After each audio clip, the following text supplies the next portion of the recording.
Gracias por estar con nosotros en Matices. Don Franco Arturo Pacheco, presidente de la Unión de Cámaras, está con nosotros hoy en Matices. Don Franco, bienvenido. Es la primera vez que está en el programa porque asumió el 19 de mayo.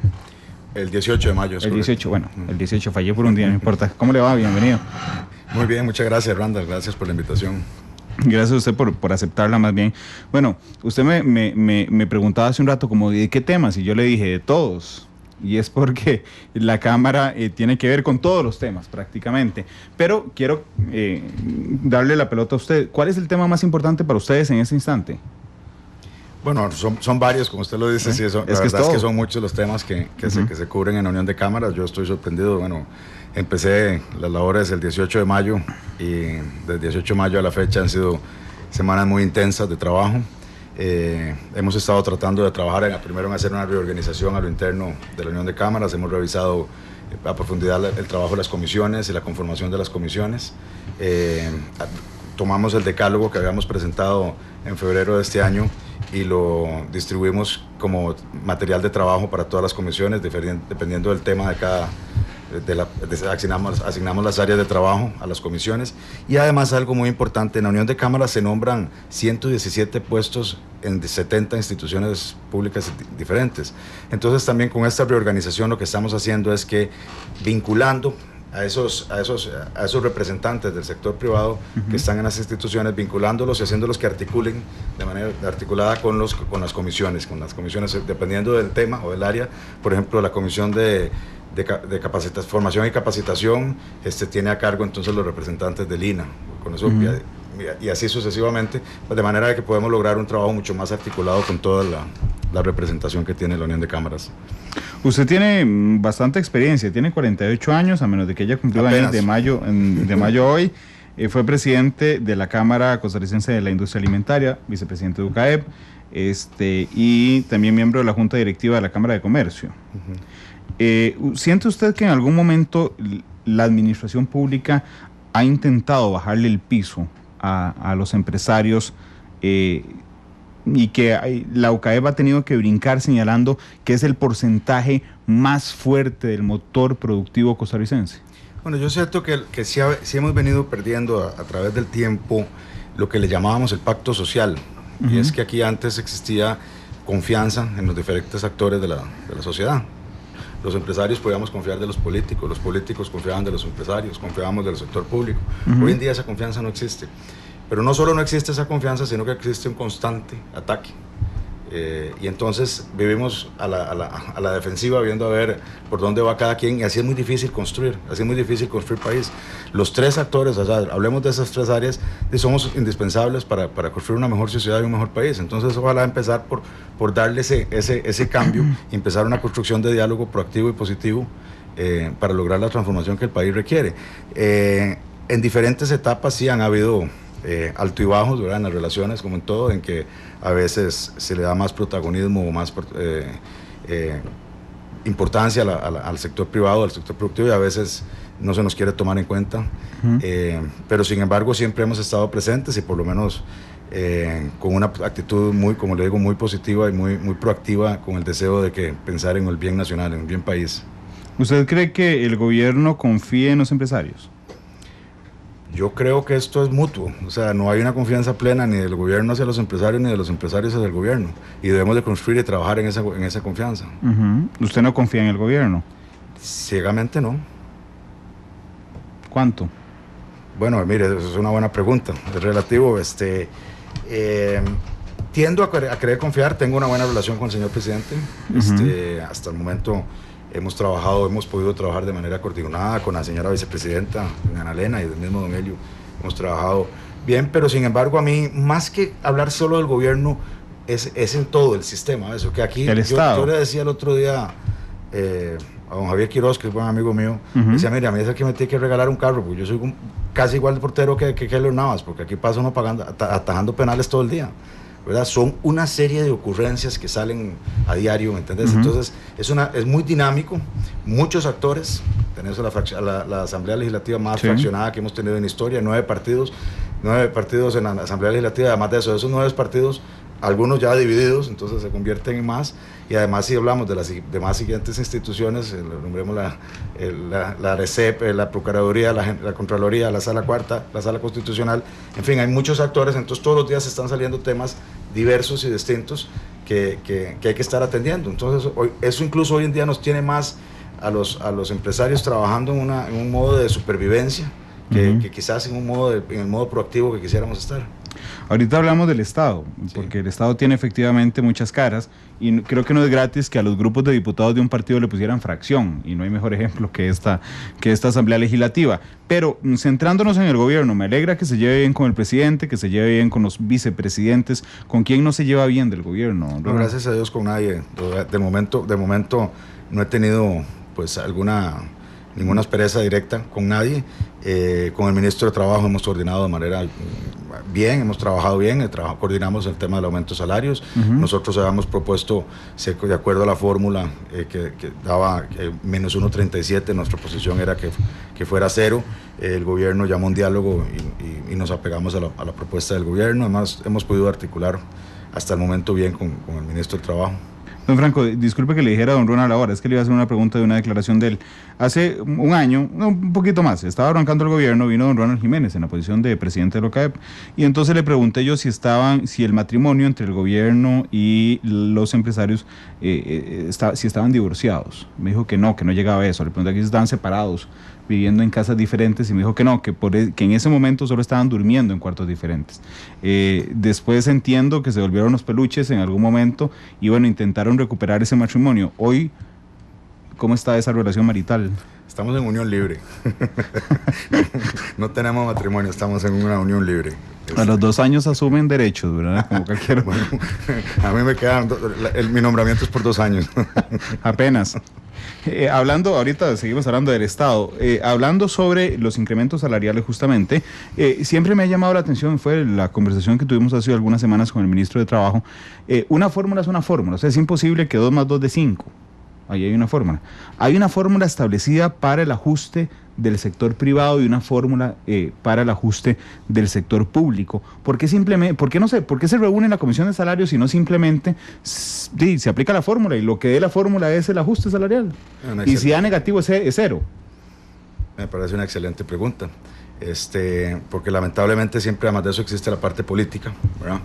Y entonces, a pesar de que hay acuerdos, este acuerdo por ejemplo fue desde el 2011, un acuerdo tripartita donde participó los sindicatos, participó el gobierno y participó el sector privado, y se logró el acuerdo de la fórmula que ha funcionado desde el 2011 y que incluso se demostró que desde el 2011 a la fecha el poder adquisitivo de los trabajadores, de la clase trabajadora, se ha mejorado en un 16% versus la inflación acumulada desde ese periodo hasta la fecha. De manera que la fórmula pues tan mal no está, porque ha mejorado el poder adquisitivo de la clase trabajadora. Sin embargo, sí, pues cada vez que, como usted lo dice, debería ser matemático y punto, lo que da la fórmula es, pero cada vez que toca, cada semestre que toca el tema de salarios, hay que sentarse a negociar lo negociado. Que 2 más 2 de 4. O explicar que 2 más 2 de 4 y entonces después buscar el razonamiento de por qué no. ¿Se sienten cómodos negociando con los sindicatos el ajuste al sector privado? Porque en buena tesis, digamos, debería de representar a los empleados del sector privado. Yo no conozco a ninguno, por lo menos no conozco a ninguno miembro de los sindicatos. Dice don Albino, le habíamos preguntado hace algunos meses que sí, que tienen casi 20,000, pero que no dan los nombres para evitar persecuciones. ¿Pero ustedes se sienten cómodos negociando con los sindicatos el ajuste del sector privado? Pues no, la verdad es que sí, nos gustaría que en todo caso fueran los sindicatos del sector privado los que negocien esa parte y no los representantes de sindicales del sector público. Sin embargo, pues con ellos no hemos tenido mayor acercamiento ni hemos tenido que negociar directamente. La negociación ha sido más que todo con el gobierno, pero efectivamente, como usted bien lo apunta, no me parece que sean los sindicatos del sector público los que vienen a negociar los salarios del sector privado. ¿Qué le parece el trabajo de don Carlos Alvarado como ministro de Trabajo? Me parece bien, bueno, viene entrando, y él le tocó entrar poquito antes que entré yo a la OCAEP. Me parece una persona bien intencionada, con ganas de hacer las cosas bien. Me parece que le tocó concluir la negociación de las convenciones colectivas de Recope, que si bien es cierto no estamos del todo satisfechos porque todos hubiéramos querido más, sí creo que pues logra cambiar una tendencia que se venía dando, ¿verdad? Que por lo menos desde el año 69 todas las negociaciones de convenciones colectivas habían sido hacia la alza, y bueno, ya aquí se cambia un patrón, y esta negociación nos trae un ahorro de 5.000 millones en 3 años, que repito, que es bastante insuficiente, pero es una buena señal. Entonces yo sí quiero pues hacer ese reconocimiento al señor ministro, porque yo creo que es un buen esfuerzo, al señor ministro y a la gente de Recope, incluso a los sindicatos de Recope. Sí, ahorita hablamos de las convenciones colectivas, porque está pendiente esa y está pendiente la que se está negociando de Habdeba. ¿Qué le falta a don Carlos Alvarado como ministro de Trabajo? Bueno, yo creo que le falta tiempo, viene empezando, ¿verdad? Yo creo que es un buen punto, le falta tiempo para poder concretar, y quizás un poco más de equipo que él pudiera conformar directamente, ¿verdad? El gobierno se caracteriza que por el servicio civil a los ministros les cuesta mucho poder armar equipo, y este gobierno además de eso se caracterizó porque el presidente nombró a los viceministros. Sí, no, entonces ni siquiera los ministros pudieron nombrar a sus viceministros, lo cual pues no es algo tradicional y muy normal, ¿verdad? Pero bueno. ¿Cómo se llevan ustedes con los viceministros de Trabajo?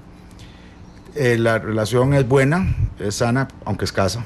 La verdad que realmente nos entendemos mucho más con el señor ministro. ¿Con don Harold? Con don Harold no he tenido yo oportunidad de reunirme. Don Fabio Macías, nuestro director ejecutivo, se va a reunir en los próximos días, porque don Harold le pidió una cita y se van a reunir. Le pregunta un oyente, Adolfo, ¿quién considera usted, de quién es la culpa de que en el sector privado no haya sindicatos? Bueno, yo creo que hay una buena razón, primero, que es el solidarismo. El solidarismo en Costa Rica es algo que nos hace muy diferentes con muchas otras cosas. Y el solidarismo es muy fuerte en Costa Rica, sobre todo en el sector privado, y hay grandes ejemplos exitosos del movimiento solidarista en Costa Rica en el sector privado. Yo creo que eso pues ha sido la contraparte que más peso le ha dado a que no haya habido necesidad de haber sindicatos en el sector privado. Referendo del salario privado, ¿qué les parece? Mire, qué preocupante, ¿verdad? Que se pueda hacer un referéndum por cualquier cosa, porque todos deberíamos de hacer un referéndum para que gane la CL y otro también para que baje la luz, y probablemente también lo ganamos, pero lo que pasa es que yo creo que es un tema muy serio, o sea, más serio el decir, al hablar de un referéndum, tiene que tener un tema de contenido económico y un tema de contenido legal, o sea, no puede ser algo antojadizo, o sea, no podemos someter, y no es que esté en contra yo, por supuesto que me encanta el tema de la opinión popular y que el pueblo sea el que opine, pero bueno, debe opinar con base en qué, con base en qué datos, porque este tema de someter al escrutinio de un referéndum, el salario mínimo vital, bueno, estamos hablando que eso significa un incremento en el salario mínimo del 35%, cuando venimos con crecimientos del país entre el 3 y el 4%, bueno, eso entonces es un balazo a los pies. No cree, este tema de los referendos se las trae, después de ver lo que pasó en Reino Unido, inclusive reflexionando yo mismo sobre el tema de los referendos, entiendo que no hay un instrumento democrático más representativo que el referendo. Pero viendo lo que pasó en Reino Unido, lo que pasa en algunos otros países, temo que tiende a polarizar a las sociedades también, porque solo hay dos opciones, o sí o no, ¿verdad? Y entonces ocurre lo que pasó en Reino Unido en las primeras semanas, donde un país estaba absolutamente dividido. En términos concretos, si se va a un referéndum, o sea, vamos a ver, si a usted lo lleva un jefe suyo a decirle, a ver, escoja, ¿quiere ganar 50% más o no quiere ganar 50% más? La respuesta lógica es apabullantemente van a decir que sí. ¿Qué va a pasar cuando digan que sí a un aumento del 35%? Bueno, yo no me atrevería a responder tan afirmativamente, porque yo sí creo y estoy seguro que el costarricense es bastante inteligente, y que cuando nosotros le informemos las consecuencias de que eso tiene, si usted me pregunta y me dice, bueno, usted quiere votar afirmativamente por un referéndum que le suban el salario un 35%, si me quedo hasta ahí probablemente le diga que sí, pero si después me explican cuáles son las consecuencias y que hay una alta probabilidad que por esa situación me quede sin trabajo o se quede sin trabajo mi hermano, pues verás que entonces no estaría tan interesado, y eso es lo que va a pasar. Entonces, porque referéndum lo que viene a promover es casualmente el desempleo, o sea, no viene a mejorar las condiciones del trabajador. Ok, entonces van a tener ustedes un enorme reto de información, porque van a tener que decirle a la gente, cuando le inviten a votar, si le suben el 35% el salario mínimo, piense que seguro que sí, pero a su hermano, a su compañero de oficina o a quien sea, va a quedarse sin trabajo por ese aumento que se le va a dar a usted. Es correcto, pero es una responsabilidad de todos, suya también, como periodista, y del gobierno, y de quienes están llamando a este referéndum, la de educar. eduquemos al pueblo, a los que le estamos yendo a pedir las firmas, a los que le estamos yendo a pedir que voten. Bueno, expliquémosles de qué consiste. Porque no es tan fácil esto, no es un sonido de guitarra, simplemente decir, cantemos esta canción y vamos a votar este referéndum. No, se significa algo muy serio. Estamos hablando de subirle el 35% el salario mínimo a los trabajadores, lo cual pues suena muy bonito, pero ¿con qué herramientas? Mire, es que nosotros trabajamos hoy en un mundo que está abierto al mercado mundial, competimos con el mercado mundial. Entonces no podemos simplemente antojadizamente decir, subamos los salarios un 35%. Mira, a mí me encantaría poderlo hacer, pero ¿con qué recursos? O sea, yo prefiero ser responsable y decir, mire, es que eso no se puede, porque simplemente nos saca de competitividad y hace que las empresas se sigan yendo, como ya ha estado pasando, que se han estado yendo empresas, o que dejen de venir empresas a invertir al país, cuando tenemos un desempleo del 9.6%. Es absolutamente irresponsable. Si lo que más nos debería tener preocupados a nosotros es de bajar esa tasa de desempleo. ¿Cómo puede haber gente sin trabajo y nosotros hablando de mejorar las condiciones de las empresas que son las generadoras de trabajo? Don Franco, en una mera matemática, 35% más de aumento en los salarios. Si usted le suma las cargas sociales, porque se le va arriba el salario, más o menos cada 2 aumentos que ustedes hagan significa el salario de un tercer trabajador. Es correcto. ¿Estarían obligados a reducir la planilla casi un 30% en general? Bueno, yo sí siento que habría un impacto muy importante en el tema del empleo. Mire, por ejemplo, también en las zonas, el desempleo, como le decía, es el 9.6% a nivel nacional, pero en las zonas rurales el desempleo llega a ser del 27%, del orden del 27%, y sobre todo en el sector agrícola. El sector agrícola, según los datos del Banco Central, tiene crecimiento cero. Entonces, un sector que tiene crecimiento cero, usted lo obliga a un incremento salarial del orden del 7% anual, simplemente no puede. Entonces esto incluso lo que invita es a analizar otro tipo de inversiones, por ejemplo automatizar.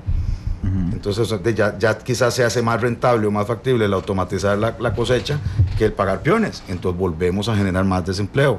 Me explico, eso en las zonas rurales que es tan preocupante y donde están concentrados el nivel de pobreza extrema y además de desempleo.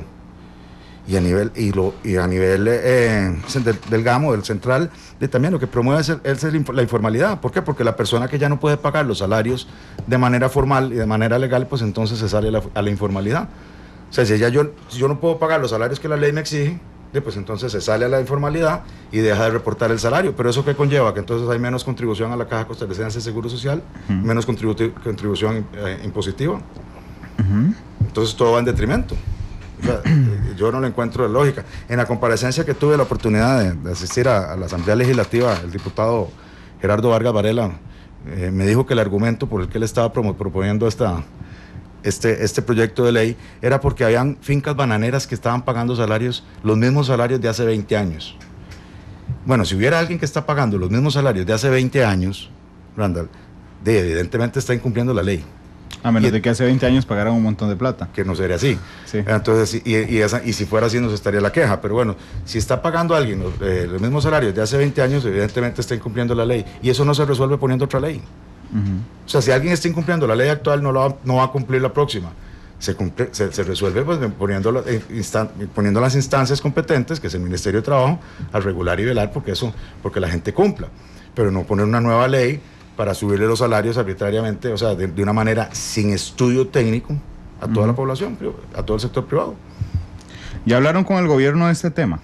Hemos conversado con el gobierno al respecto, también están en contra del proyecto de ley y del referéndum, están preocupados.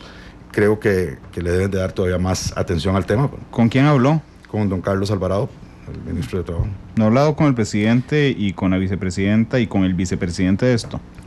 Con la vicepresidenta también lo comenté de manera informal, y con el presidente tengo reunión casualmente esta noche y vamos a conversar. ¿Hoy en la noche? Vamos a conversar. Bueno, fijo mañana, nota monumental a las 11 de la mañana, es más, a las 5:30 de la mañana, en la mañana. ¿Qué más temas conversará con el presidente? ¿A dónde tienen la reunión? De todo, vamos a hablar un poco. ¿A dónde tienen la reunión? Después le cuento. Bueno, déjeme hacer la pregunta más directa. ¿La reunión es en casa presidencial? No. Bueno, entonces no tiene la obligación de decírmelo.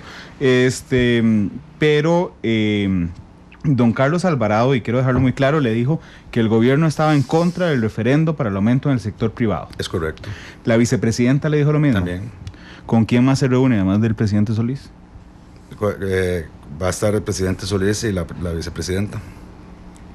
Hoy se van a reunir a hablar sobre el referendo del salario mínimo del sector privado. No tenemos una agenda específica. Pero podría llevarlo. Nos vamos a sentar a conversar, pero ya nos hemos reunido de manera formal en Casa Presidencial en algunas ocasiones.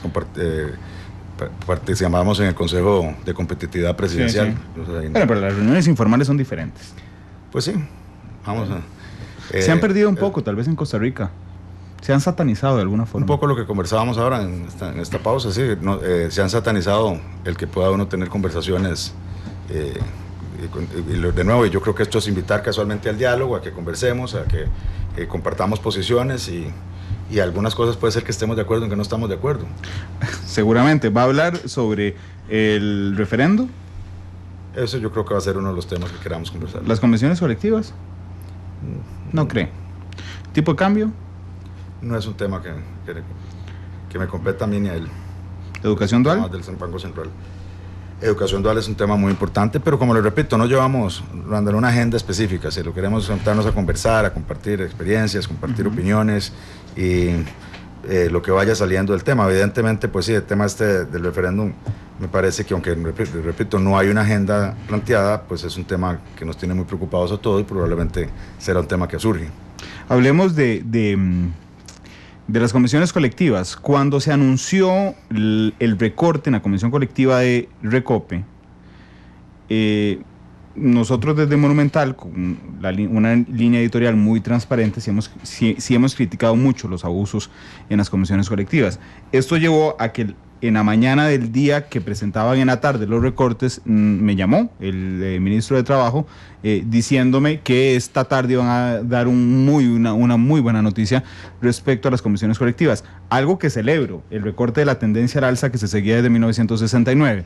Pero lo cierto con hechos es que es una quinta parte del gasto de la convención colectiva de Recope, ¿verdad?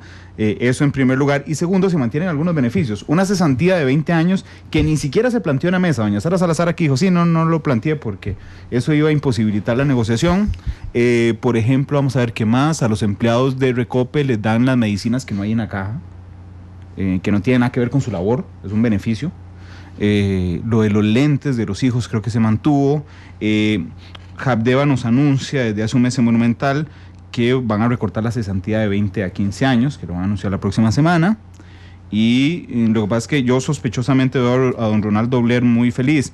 El tema de las convenciones colectivas, más allá, digamos, de la filosofía por la que se generó en los años 60 y 70, generan un cargo directo a las operaciones de las empresas. Es decir, la convención colectiva de Recope le genera un aumento a usted y a los empresarios en el precio de los combustibles. Así es. Recope dice, no tenemos otra forma de financiar las convenciones colectivas, que son ley entre partes. ¿Qué salida le encuentra usted? Bueno, no, yo por eso creo que sí tiene que haber una reestructuración total de eso, pero es ahora incluso que está el tema del empleo público en la Asamblea Legislativa para discutirse, el proyecto de ley, hay que hacer ese recorte en estos gastos injustificados. Mira, aquí lo que hay es casualmente una muy mala distribución del dinero de la economía pública. O sea, ¿cómo puede ser posible que usted vea este anuncio que nos hizo el diputado Guevara la semana pasada de la distorsión que hay en los salarios? ¿Cómo puede ser posible que haya gente que gana en la Universidad de Costa Rica o en la Caja Costarricense de Seguro Social 3 veces más de lo que gana el presidente de la República? O sea, hay una disparidad, hay un desorden que no tiene ninguna lógica ni coherencia por estos derechos que se han ido adquiriendo, que si no son anualidades, son tiempos de dedicación exclusiva, son una serie de pluses que se han venido otorgando a través del tiempo y que ya es insostenible. Cuando hablamos del tema del déficit fiscal, mire, lo que hay que hablar es un tema, que lo que hay es un tema de gasto, que hay que hablar en primera instancia. Si ya la tasa impositiva de este país es el 58%, o sea, si usted suma a los impuestos, le suma las cargas sociales que paga el sector privado, estamos hablando de un 58%, o sea, yo no veo que haya mucho más que ponerle al tema de ingresos. Aquí lo que hay es un tema de gastos y una redistribución de la asignación de los recursos importante. ¿Cómo puede ser posible usted que nos veamos ahora en las noticias en que hay sesiones de junta directiva de bancos que se cuestan 15 millones de colones cada sesión? El mismo día, en el mismo lugar. Eso no puede, esas cosas son las que no pueden seguir pasando, porque o sea, eso es insostenible, eso es un canasto, o sea, no hay plata que alcance para pagar esas alcahueterías. Pero además, la semana pasada nos enteramos y desde la entrevista de doña Sara Salazar, por ejemplo, que cada litro de combustible que usted paga como empresario y como usuario, tiene que darle 9 colones a la subvención de 3 productos: asfalto, búnker y gas. Y las empresas que compran asfalto, búnker y gas tienen ese 30% de descuento, 30-35%, por ahí va la subvención, pero evidentemente se lo incluyen al precio de los usuarios. Autopistas del Sol, por ejemplo, asfaltando la ruta 27, tiene este beneficio. Hay un montón de empresas que tienen este beneficio. Eso, ¿no les preocupa esa subvención? Porque entonces tienen subvención en esto, pero el combustible sale 9 colones más caro el litro. No, el combustible en Costa Rica es el más caro de Centroamérica. O sea, claro, nosotros pagamos el combustible, pagamos 3.44 el dólar por galón. ¿Sí? En Honduras es 2.85. Sí, don Franco, pero cuando usted lo desarma y encuentra un 1%, o creo que es un 1.2% a la convención colectiva, 9 colones a la subvención de asfalto, búnker y gas. Pero es que todavía en el caso de si es en la subvención de asfalto, búnker y gas, si eso es para ser utilizado en construcción de obra pública o en reparación de obra pública, y se ve reflejado en los costos de esa construcción, entonces no hay problema, porque es para algo mismo, es una inversión. ¿Me explico? Entonces yo no lo podría ver un subsidio, es un subsidio para invertir. Lo que no se vale es que sea un subsidio para un privilegio, para un beneficio que tienen unos pocos. Sí. Bueno, igual estamos averiguando, esto ya no es tema de OCAE, pero estábamos averiguando nosotros en Monumental. Costó mucho que Recope diera la lista, las dio finalmente de las empresas beneficiarias, pero también porque pareciera que la ley orgánica de Recope impide a Recope dar subsidios. Pero bueno, eso será un tema desarrollado en medios de comunicación en las próximas semanas. Hablemos del tipo de cambio. Le leí una entrevista donde usted criticaba las constantes intervenciones del Banco Central para sostener el tipo de cambio. Bueno, yo creo que se salió un poco de contexto la entrevista. Que se lo pregunté. Exacto, mi opinión fue que en primer lugar en la Unión de Cámaras no hemos marcado una posición al respecto, porque evidentemente tenemos sectores que se benefician con una devaluación y sectores que se perjudican un poco más. Entonces un tema que estamos discutiendo. De hecho, para el próximo 11 de agosto estamos realizando un evento de alto renombre con la participación de los principales economistas del país, y donde vamos a tratar el tema a profundidad. Mi opinión al respecto es que lo ideal es que haya la menor intervención posible del Banco Central, y que la moneda fluctúe de acuerdo a su valor real, a la oferta y la demanda. ¿Me explico? Cuando hay mucha intervención por parte del central es donde podemos empezar a tener una moneda ficticia y un valor de la moneda ficticia, y eso no es sano. No es sano porque no nos está reflejando la realidad. Entonces mi opinión es simplemente que ojalá que el central, entre menos intervenciones hayan por parte del Banco Central, tengamos una moneda con el valor más real posible. ¿A usted le parece que en este momento el tipo de cambio es ficticio? Creo que se ha disminuido la intervención por parte del Banco Central, y que eso ha mejorado. Me parece que en algún tiempo sí fue ficticio, lo tuvieron amarrado. ¿Y en ese momento? En este momento creo que ha mejorado mucho. O sea, creo que hay mucho menos intervención por parte del central. Si estuviera en un examen de bachillerato y le dicen el tipo de cambio es ficticio en Costa Rica, ¿sí o no? ¿Cuál marca? Bueno, mientras haya la posibilidad de que el Banco Central pueda intervenir... ¿No le dan chance de escribir eso en el examen? Entonces es sí, porque tiene una probabilidad de... Sí. Ok. Que las medidas contra las presas anunciadas por el gobierno, ¿qué le parece? Medidas paliativas correctas. Sí, evidentemente el cambiar los horarios, las jornadas laborales, las entradas a los trabajos, pues va a disminuir las horas pico, o va a diluir las horas pico. Además, la oportunidad de brindarle flexibilidad laboral al empleo público, proyecto de ley que estamos tratando que pase en la Asamblea Legislativa. Bueno, ya el Poder Ejecutivo lo va a aplicar por lo menos en los ministerios, y es esto de que les permita a los trabajadores jornadas de 10 horas en un día, para que trabajen 4 días y entonces tengan un día menos que ir a trabajar. Eso le reduce a usted un 20% de la movilidad de los colaboradores, y eso pues va a contribuir obviamente en el tema de la congestión. ¿Usted cree que sirvan estas últimas medidas anunciadas hoy? Yo creo que sí. Vamos a ver el impacto, pero teóricamente debería de funcionar. ¿Cuál es el porcentaje de trabajadores del sector privado que hay en Costa Rica? El 86%. El 86% es el sector privado. Ajá, versus el 14%. 14%. Ok, es decir, que las medidas anunciadas por el gobierno hoy impactarían al 14%, pero no al 14% jamás, porque tenemos que sacar a la gente que no puede y a la gente que no acepta. Además, porque tienen, lo decía al inicio del programa, porque tienen que ir a dejar a los hijos a las 7 de la mañana al colegio. No tengo idea cuánto reduciría esto, pero vámonos al límite máximo, al 14%. Eso significa que tenemos 86% todavía de trabajadores sin ninguna regulación de horario, sin ningún beneficio de flexibilización laboral, don Franco. Pues sí, es correcto. Sin embargo, ya en el sector privado se está aplicando el teletrabajo. Ya hay algunas empresas que lo están aplicando de manera exitosa.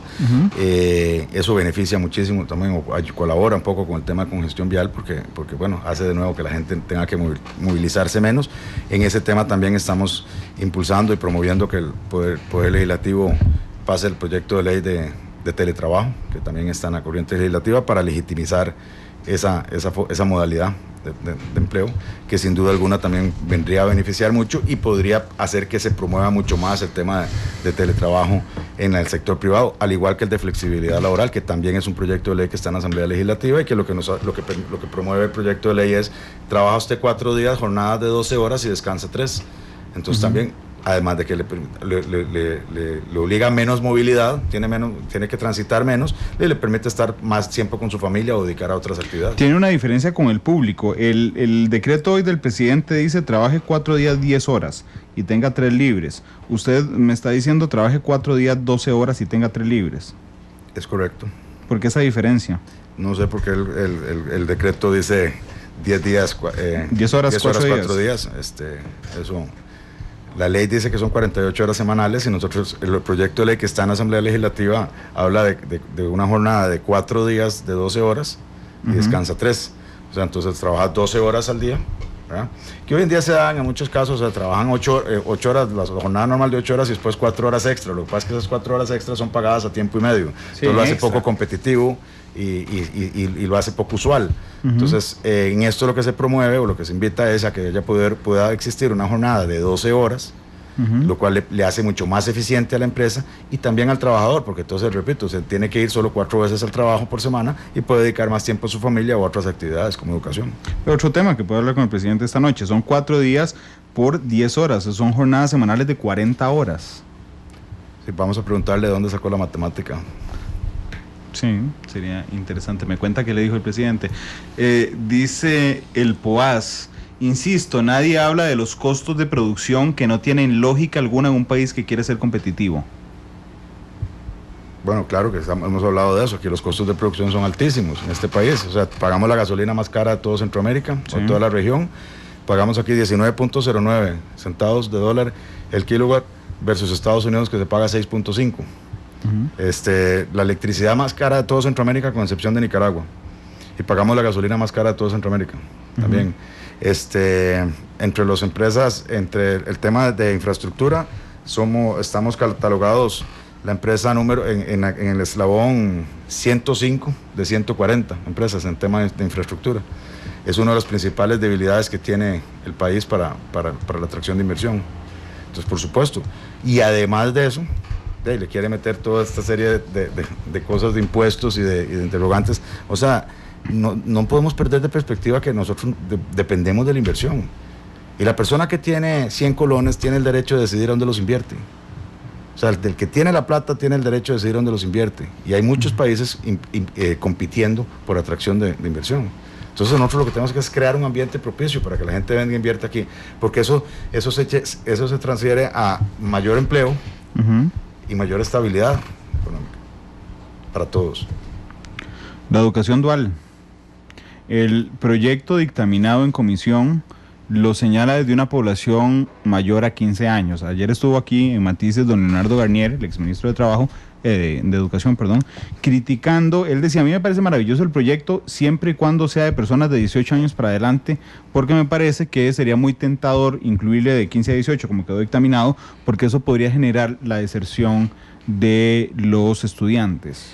Hay una discusión alrededor de ese tema importante, porque por un lado, si se hace a partir de los 15 años, que es como está actualmente el proyecto de ley, ciertamente hay una tesis de que pues, dice que podría haber una deserción en décimo y un décimo año. Era invitar a que haya una deserción de eso.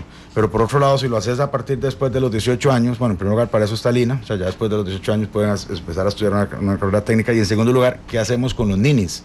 Los ninis es los que ni trabajan ni estudian, que están entre 16 y 18 años. Bueno, si la educación dual la ponemos a partir de los 18, esos ninis quedan en el abismo. Entonces hay una discusión que por lo menos a lo interno de la Unión de Cámaras la estamos realizando, estudiando, para ver cuál podría ser la posición al respecto. ¿Y usted qué opina? Como lo repito, estamos estudiando el tema porque creo que las dos... está estudiando el tema, ¿usted? No tengo una opinión porque quiero estudiarlo, el tema porque creo que son dos cosas muy importantes. Por un lado, no quisiera promover la deserción, y que la gente, promover que los muchachos se salgan de estudiar del colegio para ir solo a trabajar, pero por otro lado no quisiera dejar desamparados a los muchachos que están entre los 16 y los 18 años. Entonces hay que buscar a ver cómo es la media o cómo se puede lograr un balance en ese proyecto de ley. No tengo una posición al respecto. Dice Marco Vinicio en Twitter, don Franco, pero en Costa Rica se trabaja más que otros países del mundo. Es correcto, sí. Según el estudio de la OCDE, somos el segundo país que más trabajamos en el mundo. ¿Qué más horas trabajamos? Que más horas trabajamos. Exactamente, que más horas trabajamos. Después de México, según el estudio de la OCDE, somos el segundo país. Eso yo creo que tiene que ver mucho pues, con las condiciones de trabajo, ¿verdad? O sea, nos comparamos con potencias desarrolladas, con países desarrollados donde todos estos temas que hemos conversado ahora de infraestructura, de facilidades, no las tenemos. Entonces aquí pues lograr las cosas nos lleva más tiempo.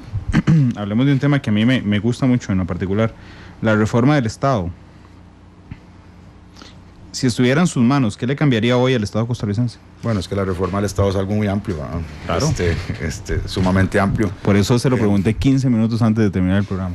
Nos queda tanto. Es la última pregunta, sí. De hecho, vea, aquí está tachada mi libreta, es la última pregunta. Bueno, la reforma del Estado está, todo el tema de la reforma fiscal. Sí. Está todo el tema de la reforma, pues incluso ahí entra hasta la reforma procesal penal, la reforma penal. Hay un tema ahí también importante de trabajar. Está el tema, todo lo que conversamos ahora de pluses salariales y de empleo público, tema de pensiones, tema de concesiones, el tema de concesión y construcción de obra pública, la forma de cómo construir. Bueno, yo creo que son 5, tenemos 3 minutos para desarrollar energía. cada uno. Energía. Me lo acaba de cortar a 2:30, no importa. Energía, ahí. Pues si quiere lo dejamos ahí. Bueno, dejémoslo ahí. Entremos a cada uno, pero en el orden, en el orden que yo prefiera. Pensiones. ¿Qué le cambiaría a pensiones? Pensiones, yo creo que hay que hacer un análisis profundo de las pensiones que hoy en día tiene el Estado comprometidas. Si bien es cierto, no hay que mejorar las condiciones de algunos, porque no podemos, o sea, no se puede desvirtuar, como está ya hoy desvirtuado el tema de salarios, que usted se encuentra estas disparidades en que haya gente que gana 3 veces más que el presidente de la República. O sea, no está por responsabilidad, sino que por derechos adquiridos. Eso hay que arreglarlo. ¿Qué quiero decir con esto? Que, por ejemplo, no estoy de acuerdo en que a los magistrados se les desmejoren las condiciones. Bueno, los magistrados, para llegar a ser usted magistrado, tiene que haber trabajado por una carrera de 25 años. ¿Verdad? Y un puesto de una responsabilidad enorme, donde nosotros queremos a la mejor gente en ese puesto. Queremos que vaya el mejor, el más preparado. Me explico, bueno, pues todas esas condiciones hay que ver cuáles son las condiciones. Y una persona que para dedicarse a magistrado no solo tiene que dedicar 25 años de carrera, sino que tiene que cerrar su bufete personal y tal. Entonces, bueno, estoy de acuerdo que ahí hay un tema de diferenciado de pensiones contra respecto a otros puestos que no requieren ese nivel de dedicación o de responsabilidad. Entonces, ¿los diputados? Yo creo que los diputados, me parece, bueno, ya ellos han hecho un recorte importante. Sí. A mí más bien incluso me parece que los diputados tienen un mal salario.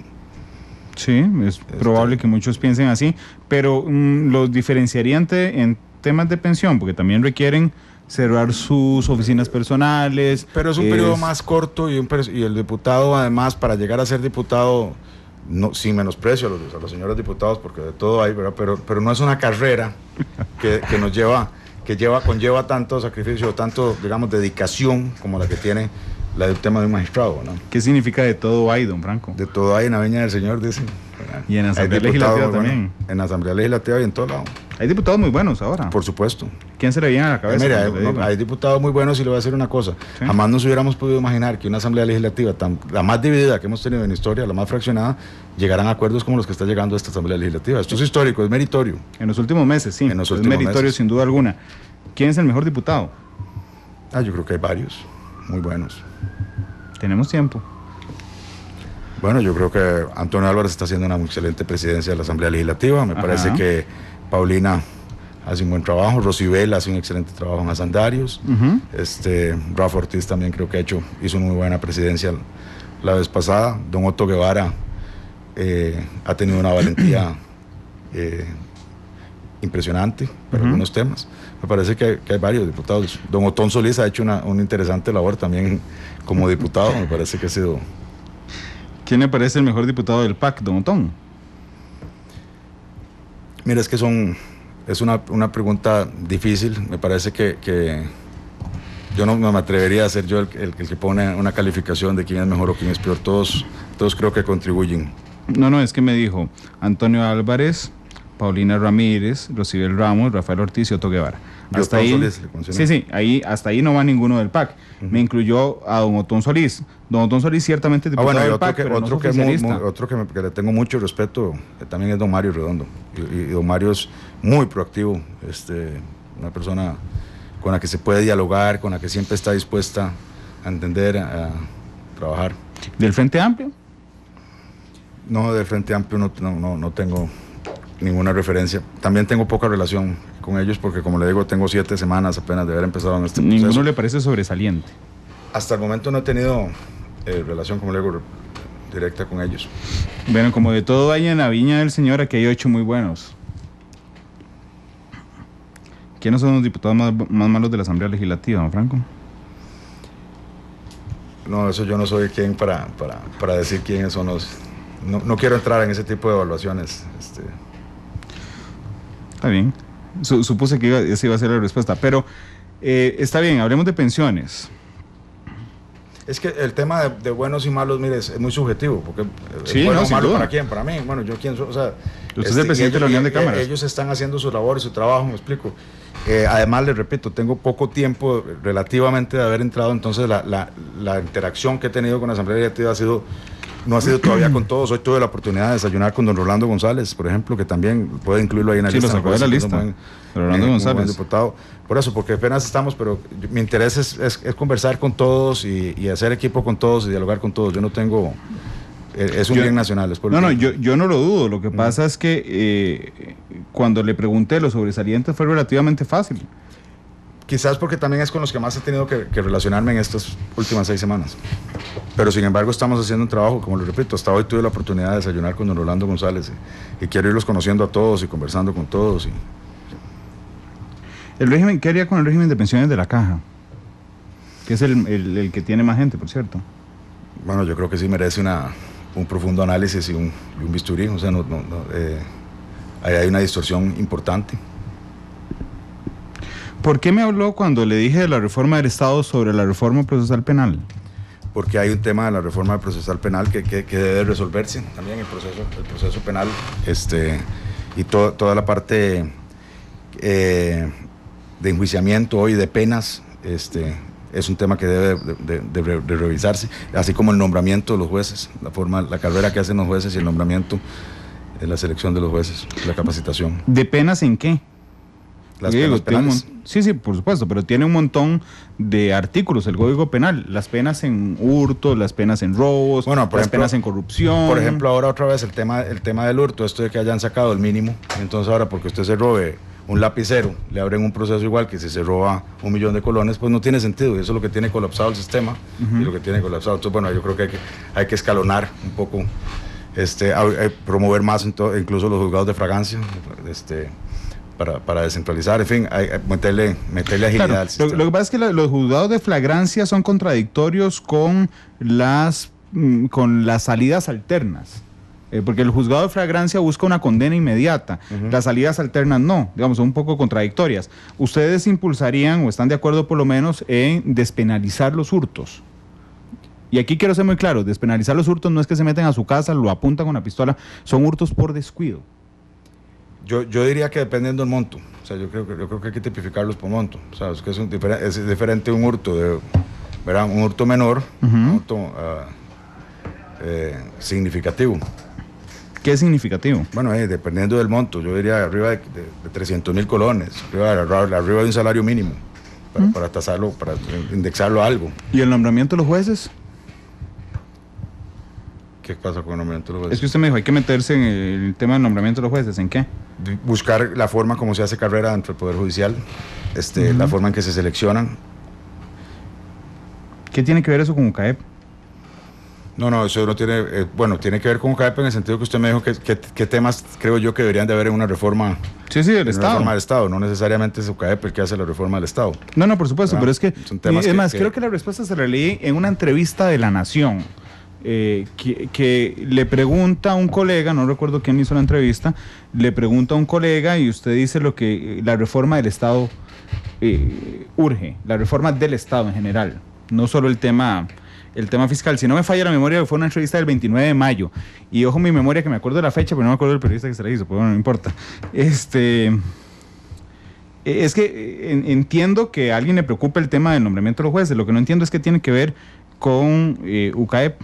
Bueno, no, como los jueces, nosotros, el tema judicial es un tema seriosísimo para todo lo que se llama inversión y todo lo que se llama estabilidad jurídica y de las inversiones que nosotros hacemos, el país en el que vivimos. Sin duda alguna tiene que ver con seguridad jurídica. Ellos son los que nos juzgan. Además de eso, acuérdese que en el sistema judicial está la Fiscalía, está la BIJ, está todo el sistema de investigación, está la defensa pública, la Defensoría. Entonces, por supuesto que es algo que nos inquieta, la manera en cómo se nombran esos jueces y que no haya... ¿Y qué les inquieta hoy de la forma en cómo se nombran hoy los jueces? El tema de proceso de selección, el tema de antigüedad, cómo se seleccionan. Ahí nos parece que todavía no hay una formalidad en eso. Se han venido quedando sin carrera, no hay una carrera interna ahí que promueva el que los jueces vayan, o sea, que se vaya desarrollando esa carrera interna. Quedémonos en el Poder Judicial. ¿Qué le parece el trabajo de la Sala Constitucional? Bueno, bien complicado. En primer lugar, debe ser complicadísimo ser magistrado. Complicadísimo y bueno, a veces me parece que intervienen en asuntos que no deberían de intervenir. O sea, hay estupideces que no son inconstitucionales. ¿Me explico? O hay errores del pasado que no son inconstitucionales. O sea, cosas que hemos venido haciendo mal desde el pasado no las tenemos que ir ahora a corregir a la Sala Constitucional. Espérese, porque esa frase suya tengo que tuitearla. No puedo perder tiempo. Y necesito citarlo aquí. Hay estupideces, estamos en tiempo real y yo estoy alimentando el Twitter, hay estupideces que no son inconstitucionales. ¿Cómo cuál? Bueno, imagínense que, por ejemplo, por eso mismo de que los pluses o de las convenciones colectivas de los combustibles sean parte del costo que pagamos todos los costarricenses en la gasolina. El Arecel lo trató de meter y sacar, y eso no era la forma. Claro, pero la sala les dio una pista. Sí, y ahí se está trabajando en eso. Ya se presentaron 2 recursos de constitucionalidad y UCAEP está trabajando en la coayudanza para eso. ¿No lo han presentado? No. ¿En qué se meten que no deberían de meterse? Además, que fue la primera frase que usted usó. Yo no digo que se meten, los meten, ¿no? Porque los ponen a opinar en temas... Pero podrían rechazarlo a portas y no opinar. Pues sí, en este momento no tengo un caso así específico que me venga a la mente en que me haya que le pueda mencionar, pero sí a veces tienen un protagonismo o un peso sumamente importante porque son la sala constitucional, pero hay temas que me parece que como le vuelvo a repetir la frase, o sea, hay tonteras del pasado o estupideces del pasado que no tienen que no necesariamente son inconstitucionales y que no es la vía donde se tienen que resolver o corregir malas prácticas del pasado. ¿Cuál es la vía? Bueno, la vía es, por ejemplo, cambiando en la Constitución, cambiando las leyes. Ahora lo que se está haciendo, por ejemplo, en la Asamblea Legislativa, hablar del tema de la ley de empleo público, por ejemplo, específicamente, o la ley de pensiones específicamente. Cambiar la Constitución no es lo mismo que cambiar las leyes. Cambiar las leyes. Hay un proyecto de Alex Solís Fallas por hacer una nueva Constitución política. ¿Qué le parece? Ambicioso. ¿Adecuado o no? Podría ser adecuado, claro, pero bastante ambicioso. O sea, podría ser adecuado, lo que no estoy claro si es factible. ¿Por qué? Por lo ambicioso que es, o sea, por lo que conlleva. Si le parece adecuado, podrían coadyuvar a hacerlo. Sí, lo que pasa es que uno tiene que tener una sintonía entre lo que conviene y lo que se puede, ¿verdad? O en lo ideal, entre lo ideal y lo bueno. Y sí. A veces el idealismo, si nos casamos solo con el idealismo, dejamos de lograr lo bueno. Entre lo ideal y lo posible. Es correcto. ¿Le parece ideal cambiar la Constitución? Me parece que sería, pues que sería bastante, sí, sería bueno. Pero ¿le parece imposible? En la coyuntura actual, me parece que tenemos que dar algunos otros pasos antes. ¿Me explico? No creo que sea imposible en el tiempo, pero en este momento creo que hay otros temas más urgentes que debemos de ir resolviendo, y si nos enfrascamos en un tema de cambiar la Constitución o la constituyente, nos puede salir muy caro. En otro ambiente, en otro momento, creo que sí sería un tema, ojalá, importante de poder abarcar.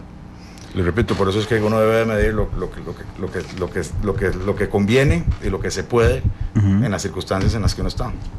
Concesiones. ¿Qué le cambiaría a concesiones?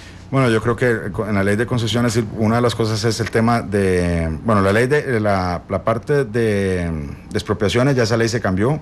Sin embargo, bueno, no ha entrado en práctica porque no hemos tenido mucha obra que la haya puesto en práctica. Sí, lamentablemente la circunvalación norte, que se fue adjudicada hace 2 años, todavía no hemos logrado que inicie porque todavía le faltan unas expropiaciones, pero fue porque entró con la ley anterior. El tema de concesiones, me parece que hay que crear un ambiente más propicio para atracción de inversión extranjera, y el tema de los reclamos o de las perdón, se me fue cuando es una concesión adjudicada, entonces de las apelaciones. De las apelaciones, porque entonces es una apelación tras otra apelación y el tema sin costo, sin multas, y el tema se va postergando muchísimo. En otros países, por ejemplo, me contaban, en Panamá hay un plazo, o sea, la concesión se da, y si usted pone una apelación, tiene que en primer lugar argumentarla con plata, la apelación, y además hay un plazo muy corto para que se defina y el proyecto avance. ¿Me explico? Aquí entonces es el que pierde la concesión, entonces apela, y entonces se atrasa el proyecto. Es curioso porque de las reformas que usted me ha hablado, cuando hablamos de reforma del Estado, son más, don Franco, reformas legales, pero no tienen que ver con la arquitectura del Estado costarricense. No tiene que ver con las instituciones per se, con la Contraloría, con la Procuraduría, con la elección de diputados, con la elección de presidentes. Me queda 1 minuto, pero no sé si usted quiere aprovecharlo para hablar de qué cambios al Estado costarricense ve usted necesario de realizar al Estado. Bueno, yo creo que hay una descentralización también muy grande con las instituciones públicas. Hoy en día incluso el presupuesto nacional, el 30% del sector está en el Ejecutivo, el 70% está descentralizado, y es evidente que no hay una buena rendición de cuentas en las instituciones públicas. Usted ve cómo lo que cuesta con el ICE, que nos dé información, en que nos propicie información, con la caja. Entonces yo sí creo que, si bien es cierto, creo en la descentralización, creo que debe de haber una política de Estado que enmarque a todas las instituciones y que las regule y las ponga a rendir cuentas. Don Franco, le agradezco mucho haber estado aquí. Realmente ha sido una entrevista muy interesante. Muchas gracias, Randall. Le deseo los mejores de los éxitos en la reunión hoy con el presidente.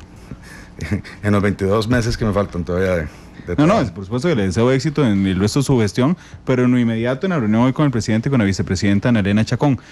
Nos vamos con la canción que usted escogió, Imagine, de John Lennon. ¿Por qué esa canción? Me inspira. Sí. A todos, 3:22, gracias. Feliz tarde, John Lennon canta en Matices.